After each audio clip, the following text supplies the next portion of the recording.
All right. Hello, guys. Welcome to the Warriors Arise and Mom Talk vlog.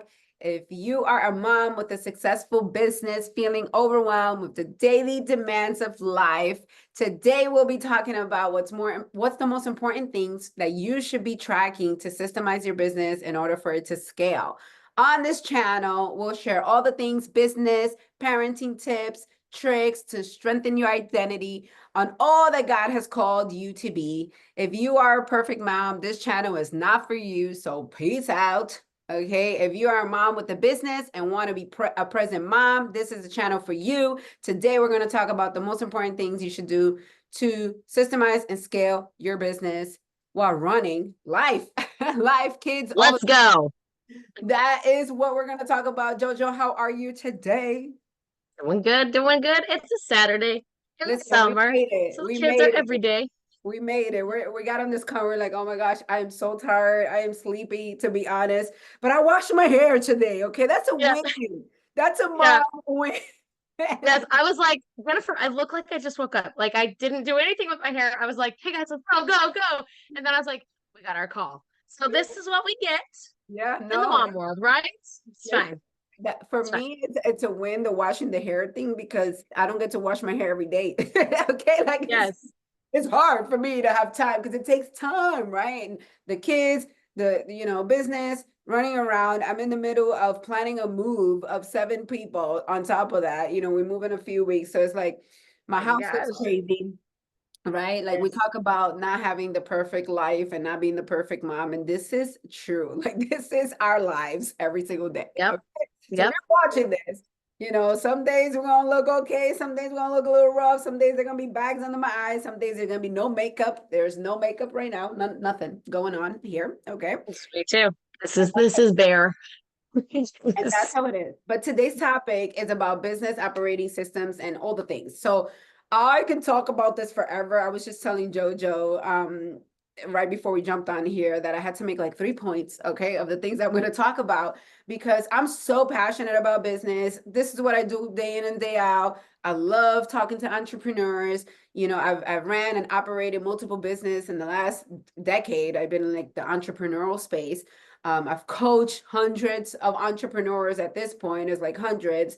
And, to me, this is like making a PB&J sandwich, right? Like it's become so easy with Yes. what I do every single day. So I wanted to talk about some tips on, or like the things that I do when I first start working with a client and what are the first couple of things that we work on to help a client be set up for success so that they can have the systems in place to scale. And these tips are really for existing businesses. This is not really for like new businesses. This is for existing businesses because you need to have the foundation and like some type of data of what you're doing for business, whether that's sales, how many clients you have, whatever it is, whoever you serve, like some type of number data in order to track, to optimize, right? So I'm all about optimizing. That's what operations is really about. Setting the foundations, but then really optimizing what you have to make it better and grow your businesses. So the first thing I do when I work with a client is we take inventory of everything that they have, right? Like we have an inventory sheet where we put everything in one place. So when I say everything, I'm talking about the funnels that they have, logins to softwares, websites that they own, passwords, like all the systems that they use, like whatever it is that they've been using. Most people that have been in business and they've been trying to figure it out, especially like the type of entrepreneurs that we work with that are bootstrapping entrepreneurs. They don't have, you know, Yeah. you, you know, Lots of funding. lots of funding or investors to invest into their business, right?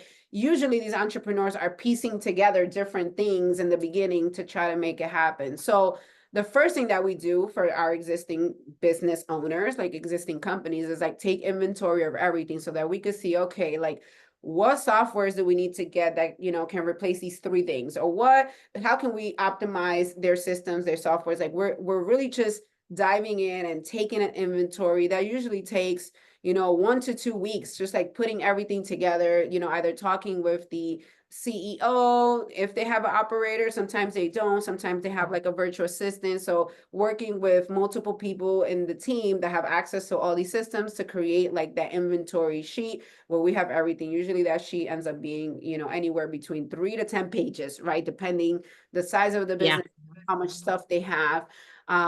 In that we also add the login information for anything they use. So the systems also includes like what are they tracking, you know, where is the financials, like what everything that we use to operate the business. That's the first thing that we do. Then the second thing that we do after we have all that information, you know, we review it, and my job is as a strategist is to see what we can make easier, better, and more efficient, as I mentioned to you. But I don't really do that right away. Like I do that after step 2. So step 2 is we do what we call business mapping. So we map out your entire business in a flow chart software. Some people use ClickUp because they have like a drawing, you know, add little squares flow chart. It's a newer version, a newer feature of ClickUp, but it is doable. You can use it there. Some people use Whimsical. That's what I've been using recently. I got introduced to that software maybe like 2 months ago, and I really like Whimsical for creating flowcharts. And the other one that most people use, oh my God, I have it at the top of my lip. Oh my goodness. Oh Yeah, my, I was just thinking, what is it called? It's been a minute since I used it. The listen, starts with an A, doesn't I'm it? going to not give this software, so I'm going to find it right now. So Jojo, say There we something. go, guys. This is raw. This is real. Yeah. You can talk, Jojo. What Okay, the thing about is the that inventory thing? yeah, I'll talk for a second. So like we need to inventory, like if we aren't inventorying things, whether it's business, whether it's your life, things just get chaotic. And that's when businesses and moms feel like they are failing in every direction because they're not taking account of what they're actually succeeding in, and it's not organized. Everything is jumbled. And so it's just like our thoughts that keep us up at night. Did you get it, Yennefer? Mhm. All right, what is it, Yennefer? It's called Lucid Chart. I actually used Oh, that. Oh my and gosh, it for like doesn't start with an A. yeah, like the past 2 years, I used that while I was working with Alex Sharf, and like that's the software that he uses and he encouraged his clients to use. And that one is really easy to use too. I've been playing around with Whimsical lately, and I really like Whimsical right now. So anyway, so that step 2 is business mapping and mapping out all the parts of your business, because the ultimate goal is to systemize, right? And how we can make things more effective. So if we have a view of the entire business, we can actually see what part of the business actually needs a SOP, actually needs some kind of process. So most visionaries do not, entrepreneurs, visionaries, they don't like systems, they don't like checklists, they don't like to be put in a box. They, like, so it's not natural for them to see what needs to be systemized, but it is natural for them to see things in a bigger picture, like that flow chart. Like, entrepreneurs love that. They're like, okay, now I get it now, right? When you put it Now it's all there. yeah, when you put it in a Now it's picture, scalable. yeah, they can see the lie, right? So if you're an entrepreneur, I'm pretty sure you like visuals. Like we talk to entrepreneurs all the time. And then the operators or the VAs, the assistants are more like, okay, what are the checklists? What are the things that we need to work on, right? Uh-huh. So when we do business mapping, we're mapping out pretty much the customer journey. Like that's what we're mapping out all together. Like, how do people find you and your marketing and all the steps that it takes, all the funnels, all the things that are happening. And then the next section is like, what happens after they become your clients, right? So it's like the entire customer journey in a flow chart, and what goes with what, where there are decision that needs to happen. If they go here, what happens? If they go there, what happens, right? So like we're like mapping out the entire customer journey. And then we look at that, and based on that, okay, we're still in the business mapping. We look at that, and then based on that, we decide, okay, out of all these steps and all these things in the business, what are crucial points in the business that actually need a checklist, that actually need a SOP.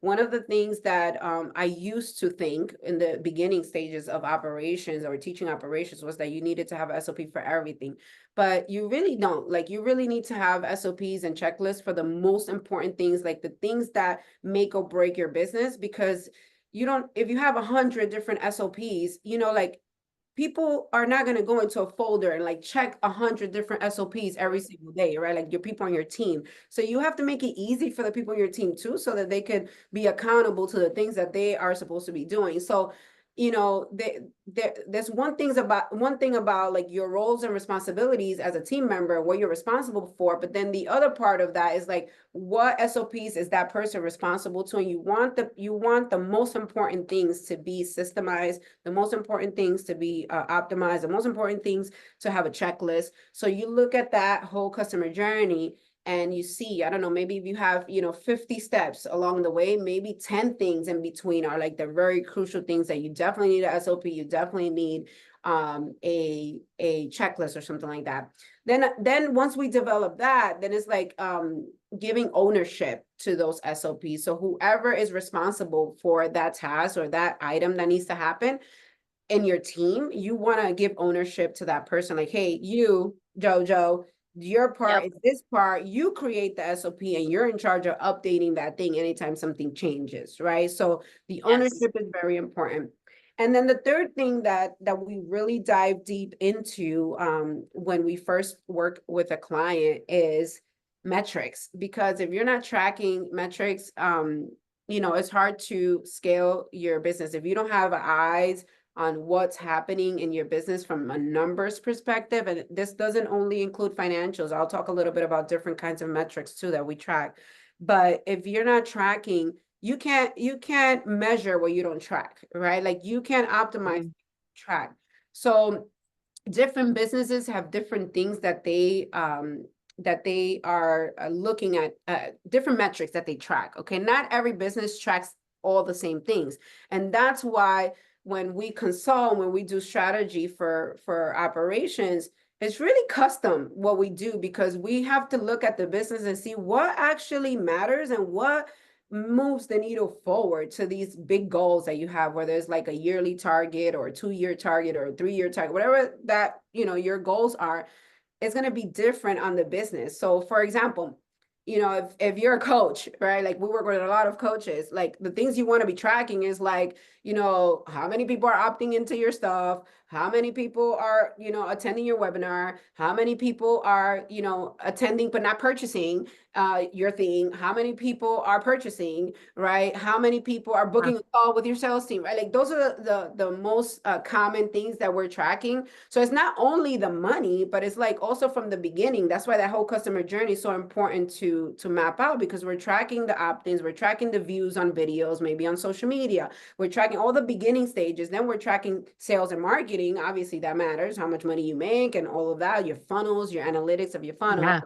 And then another thing that we are tracking from a business perspective is expenses. And like, okay, how much money came in, the revenue and expenses, how much money is going out, right? And some companies, depending on the industry, they want to track a little deeper in the expenses, like how much we're spending per employee in the company. That's one that really comes very frequently in the clients that we work with. So you have to find out what are the metrics, and you always go back to that customer journey. Like, it's so important to have the customer journey. So every decision you make, every SOP you make, all the hires you make, any decisions in business always come back to that customer journey, and like looking at that and seeing what you need to measure, what team members you need. Like, that's how you decide who you need to hire, right? Like, who do you need to hire based on the Yes. things that need to be in there. Like, that's another question that people come to us a lot, like when they're starting to optimize and systemize, like, who was the first person you hire? Well, if you don't have an assistant, you need to hire an assistant. Like, you want to like have someone You need to get rid of that stuff. to help you Yes. do the things that you don't really should be doing. Okay. And Yes. then after that is like, okay, you need to make sure you have somebody with sales and marketing, right? Because sales and marketing is like super important. If you don't have sales and marketing, then you have no business, okay? And then you need an operator, okay? Because the operator could start managing these teams. And as you continue to grow, then obviously you're gonna need team members and you need the operator to like manage the team. Like the goal of everything that we do with systemizing, optimizing, and scaling and coaching in this industry, and what I do is to get the CEO out of the day-to-day so that they can Yes. focus on the things that they love to do, which are the real reasons why they started the business. Have you seen that most people, they start a business and then they create a job for themselves and then they hate their business? I mean, and then they're burnt Yes. out and they're like, why did I Yes. burn out? Yes. And I think it's interesting because we all live somewhat in this someday mentality. We're always like, okay, next 5 years, this is what's going to Yeah, happen. that's so And then true. the next 5 years happen, and you're like, okay, we're going to go with five more, and then five more, and then five more. And then it's like, and here's the thing too, entrepreneurs, we burn our businesses all the time because we're like, ugh, I'm tired of it. Let's build a new one. Like, let's go to something else. Let's change our minds, especially those of us with ADHD. Like, it's like, was a good idea yesterday. Let's Yeah. change it to this today, right? Like, but it's so important that if we have our systems, we can actually change the stuff without burning it all down, Yeah, and the stuff right? that matters too, because once Yeah. again, the metrics and tracking, like sometimes the CEO doesn't understand like where are the broken pieces in the business and what's causing that burnout, what's causing the business not to move forward the way that you Yeah. want it to Where's the move to. bottleneck? Yeah. And the bottlenecks is tracking like these metrics. And if you don't track, like you can't optimize, you can't like, and I could so relate to the whole changing industry or like shutting down the business because I live with a crazy visionary. Okay, my husband is like the visionary of the visionaries. He has ran and operated almost every business you can think of. I mean, he had a barber shop, he had a cell phone shop, he used to sell mattresses. He had, you know, the latest is coaching and strategy and Uh-huh. business coaching, but it's because he's done all these things. And when you ask him like why did you stop doing that specific business, his response to every business is the same. It's like I got tired of it and I just like to create, I like to just do something new, right? Because Uh-huh. visionaries see like the vision, they see an idea, they see an opportunity, right? They see a Uh-huh. hole in the marketplace and they're like, I know we can do this, we can fix this, right? And then once it gets fixed for him, is like peace out, I'm on to the next thing, We're right? done. Yeah. So, but you know, even though some of those things were failures and some of those things were amazing success stories. Like I remember before he met me, he ran a automotive car shop and they took it from zero, ground zero to over a million, over $3 million portfolio, like 3 years, something like that. Yeah. Like and they sold it and it, you know, it was done. So there in his journey, there has been failures in business, but also amazing successes. But if he would have even kept some of those and optimized and measured and look like what can we make better, it could have It'd grew be massive. more. Yeah, it could have been Yeah. still massive. So those are, you know, just learning opportunities and learning curves that we all have to take. So if you're in that place where you're like started different, you're watching this and you're like, oh, I've already done 3 businesses. Most entrepreneurs have tried multiple things. Most, yeah, I was gonna say most entrepreneurs are onto their fourth, fifth. Yeah, It's it's just what it okay. is. But whatever Huh. you are now, that's what you're working on now, like focus on you know, building that customer journey, you know, doing an inventory, building your customer journey through that business mapping, and then tracking your metrics. So that way you're the goal is to minimize the burnout and optimize your business and leverage people, right? Because eventually that's what you want to do, like leverage people and bring people into your team. And that's a whole other video because we can talk about leveraging and team building and stuff like that. But yeah, that's what I wanted to bring to you today because those are I love a it. little bit of like the foundational things that we do when we start to work with the client, and seeing what we can make better. But it all starts from that. I love that. And I'm gonna apply it to moms real fast. Are you ready for this? So You have to have the optimization in your home too. you gotta Figuring optimize out, your house. you have to. You have to. Like all the time I get the question of like, we've tried this and it doesn't work. And it's like, How do you do mold it? it. Optimize it to your family. Like if you're just watching something off of Pinterest or YouTube or whatever, and you're like, tried it, it doesn't work. Try molding it to your family, asking your children for their advice on it, get their buy-in and mold it. So that's what I have to say about optimizing your family because it's like so often we're trying things just like in business where we're like, I tried to track how to get my clients, right? It's not working. Well, there's a bottleneck somewhere. Same thing with at home. There's a bottleneck somewhere. Let's figure it out. Ask your coworkers, aka your children, where the bottleneck is. What is going on in their lives? Why is there a problem? Why are we having such a struggle? Sometimes Yeah. they tell you, sometimes it takes more molding, right? Yeah. But that's So what I have for you that's today. so impressive. And it's so important because, when people ask me like, how do you do it at home? Like with running like the house, I always tell people that we run our house like a business. Like we run our Mm-hmm. house like a business. When I started Mm-hmm. learning all these skills and all these, strategies and new habits for myself and business, I was like, okay, how can I apply this at home? So at home, we do a weekly meeting, family meeting. Okay. And there in Us that too. weekly family meeting, there's an opportunity to everybody. We have an agenda. Okay. Just like if we Yes. have a business meeting, we have a Yep. family meeting agenda. And one of the topics in those agendas and the agenda is like, okay, so like we tried this new thing. For example, right now we're working through changing how we do chores in the house, okay? Because there's been a lot of Which is complaints. always a nightmare. Can I just say that? I'm gonna We're throw that out always there for you, optimizing Yhennifer. that. That never ends. Yes, we Okay? are too. That never Yeah. ends. So I lately, think we have a system now that works, but so we what happens? optimized it forever. Yeah, so what happens is that system works for a certain period of time, and then you have Uh-huh. to optimize and change it again. And Uh-huh. usually that happens when kids are changing ages and interests, Yes. right? Yes. So right now we're dealing with that change once again for like the 50 billion time. Uh-huh. One of the questions in the agenda is like, what happened this week? Is there something you want to share with everyone in a respectful manner that maybe you didn't like how something happened or like, and I know that in these few weeks, we've been talking about the chores thing. So like, one kid Uh-huh. would start with like, mom, but electronics shouldn't be allowed in when we're doing chores, and so has ear pods on, and that's not fair because I don't have my game, so, and then the next kid goes, I don't appreciate when you tap me in the shoulder and tell me what to do, when I Yes. know what I I don't gotta. like it when you breathe my own air. Yeah, Yes. so it gives them an opportunity to share their feelings, Huh? right? And for them to be heard, and then you can make updates and changes. So we've done that in the last, I would say 2 weeks. We've changed a few things based on those meetings. So yeah, we run our business, and that's part of like tracking the metrics at home, right? Because we do it for 1 week and we track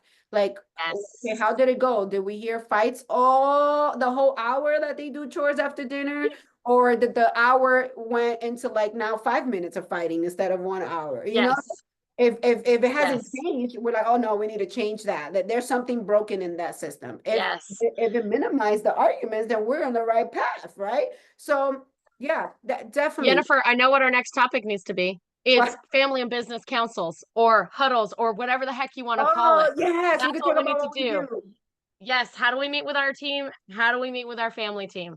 I I love think that that. is a good call I for that. love like doing these videos and bringing value to our channels and all you guys that are watching. We love Yes. doing what we're doing, but as we are doing this, we think about like you've seen in every video, oh my gosh, that's a good topic. And people ask all about that all the time. Why we should, not talk about that. So I love Yes. that we are building this channel with you guys as we go. If you guys have any suggestions or things you want to hear about as you're watching our videos, put them in the comments. Like we read Yep. all the comments. Okay, there are some people, I know we're in the beginning stages of this vlog, but I've seen comments on my channel. So I want to thank you guys for those that are commenting. Yes. Anybody else that watches this, the replays and all, a year from now, Yes. okay, like comment below. Let us know what you want us to talk about in regards to mom life, business, faith. Like that is the journey that we're Yes. on here in the Mom Yes. Warriors Arise vlog.